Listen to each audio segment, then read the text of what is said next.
If I want to have an extension back Yes. of my house, Yeah. do I need planning permission? It depends. Some extensions don't require full permission. Depends on the size. It depends on your property, as in if it's a terraced or a detached or semi-detached, or a bungalow, or even an apartment, say ground floor.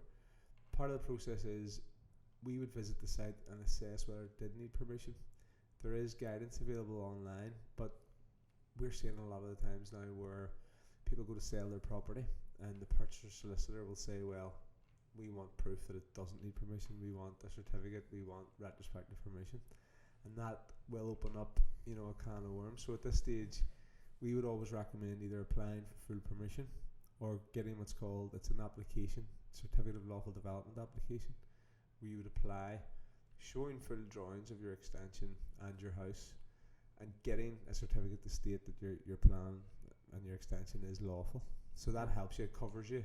If you're, and I would even say house insurance. Say you built your extension and there was an issue and there was a fire in your house, say, and your insurance company found out that you didn't get planning permission or you didn't get building control for a small extension, right? And maybe the fire occurred there, they would say, well, you're not covered. Do you know? I'm just saying they may or may not, but some insurance companies may fight that. And I suppose if you have everything approved, you have everything stamped by planning and building control, then you're okay, you're covered. Yeah. So.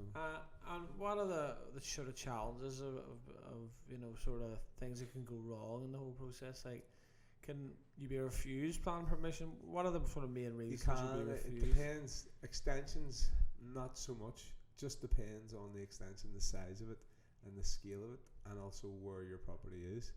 Like if you have a big property with large garden areas and you wish to extend, say, a single-story extension, it's not really affecting your neighbours. You should be okay. There's some other extensions, maybe on a terrace property, where you could be wanting to build out a single-story extension even, but there could be a main sewer running around at the back of all the houses. So in order to do that, you either have to apply for a build-over agreement to NI Water in order to do that. That may not be possible. Yeah. Extensions, more than likely should be okay. There's always a way around to get them designed, but it's never 100% guaranteed. Right.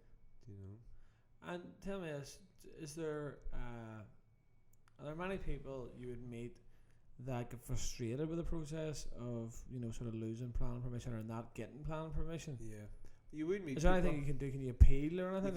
You can appeal it to the Planning Appeals Commission. We would submit an application and do everything we can to get permission. But as I said, permission. Is it usually a concrete reason someone doesn't get it? Well, there would be reasons the council have to sort of refuse you on, but obviously there has been some sites we have assessed where we feel that permission may not be possible. It turns out that it is possible, and we have got permission on it. So there's no ever guarantee that permission will be achieved, but that's part of the application process. You apply, you put forward your best case, either for a dwelling or an extension or a change of use application. You put forward your best case with drawings, with supporting statements, and argue it to the council. So what is it, I mean, as a planner, that you actually do for like a customer? If someone phones you up and says, I need planning permission for an extension that I'm going to build, what do you provide for them?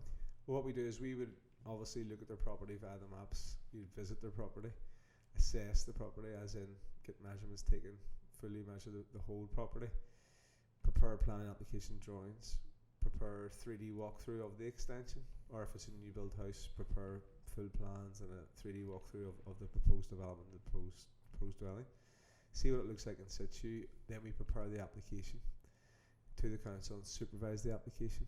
At this stage, really, it depends on what their proposal is. You can either, if it's for a dwelling, you would apply for outline permission. What you would do is you're doing everything you can to get the site passed in principle.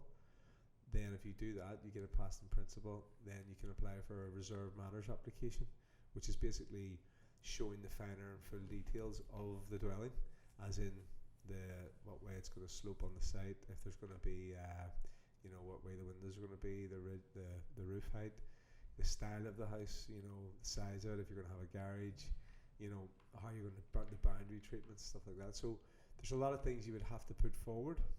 That's why it is quite complex. But every site's different. There's some sites we have looked at where it is easier to get permission, and therefore the cost may be a bit less. And there's other occasions when it is a bit more complex. Neighbours will object, or there maybe has been a previous refusal. Yeah. And tell me this: how long does the process take between usually someone contacting you? Yeah. Well, normally it should take around from initial sort of meet. Our application we probably prefer to say within 2 to 3 weeks. Say from meeting to sort of have something initially agreed. Once submitted to the council, whatever council area you're in, it can take anything from 6 weeks to 16 weeks, and sometimes even longer, just depending on the complexity of the application. And if neighbours object, has to go to council. It depends how, whatever issues there is really, Yeah.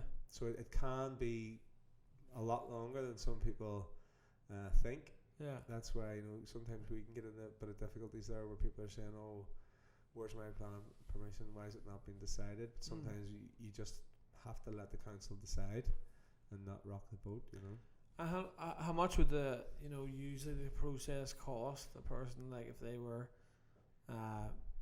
getting an application put through? How much would it cost? The fee? What would you have to pay to the planning service? Yeah, well, the council fee would be for an application.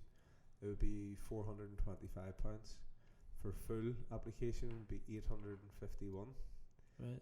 That's full plans. It means then you bypass the outline permission. Yeah. For an extension to your property, if it's a domestic dwelling, it would be £285. Change of use permissions, there's all our different costs, but that would be more commercial, and that's worked out on the size of the area of the building you're actually changing the use of. Yeah. So the fees are wide ranging. Yeah. But again, for ourselves, if we're preparing the application, we would work with you. We would say, look, there is a fee for us to visit the site and produce the report. There is a cost for us to prepare the application. We can do it on some occasions where the remaining balance of our costs is only payable on an approval.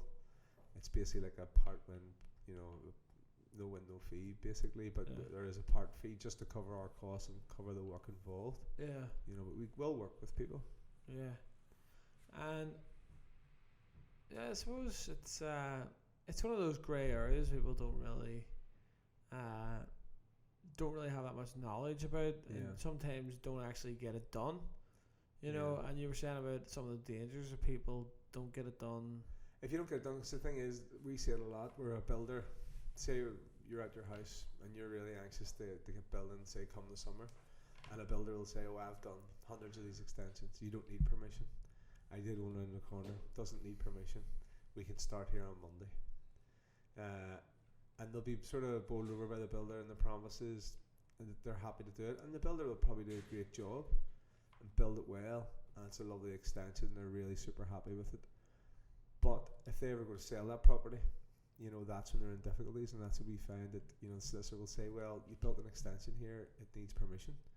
Where's your certificate?" And then the house sale will fall through and stuff like that. Or hopefully, if it hasn't been built too big, it's easy enough to get the retrospective permission. But otherwise, that it can be complex. So we would recommend, before you do any works to your property, you would always check the planning permission status of it. Is there